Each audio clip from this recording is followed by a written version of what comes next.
By now, you know that culture change is everyone's business, including yours, no matter where you sit in the organization.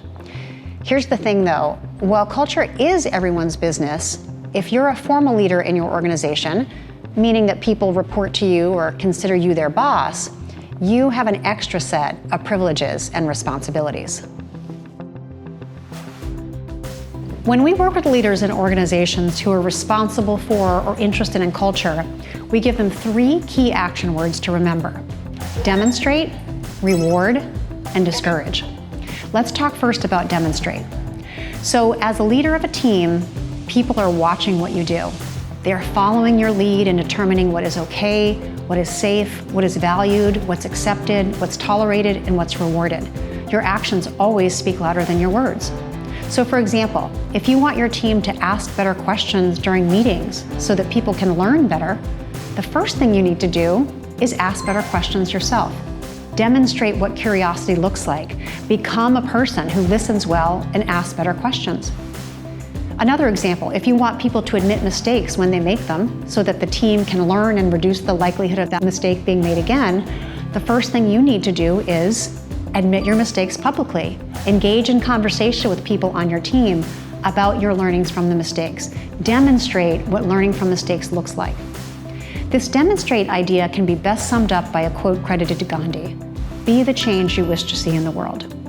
The second action word for leaders to keep in mind is reward. When we verbally or physically reward someone for their actions, it triggers very specific neural pathways in their brain that connect the rewarded activity with a pleasant feeling. As humans, we do more of what we know will feel good to us and less of what we know will not. We're always looking for signs that we are accepted, approved of, or that we belong, so rewarding someone for something signals that. So your priority as a leader is to acknowledge and reward the behaviors and characteristics that support a thriving culture. Reward the me work and we work when you see it happening or you can feel the positive effects of it. Lastly, let's talk about the word discourage. The hard truth is this: as a leader, if there are attitudes and behaviors on your team that undermine the culture you want to build and nurture, those attitudes and behaviors must be respectfully but directly called out. They need to be proactively addressed and people have to be held accountable for their actions. Full stop.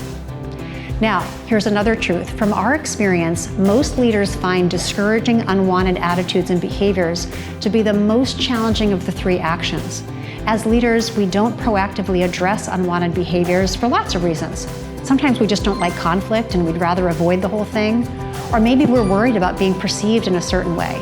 A lot of leaders feel too busy and don't feel they have the time or energy to dedicate to these type of hard but sensitive conversations. But as Timothy Clark notes, what you tolerate, you normalize.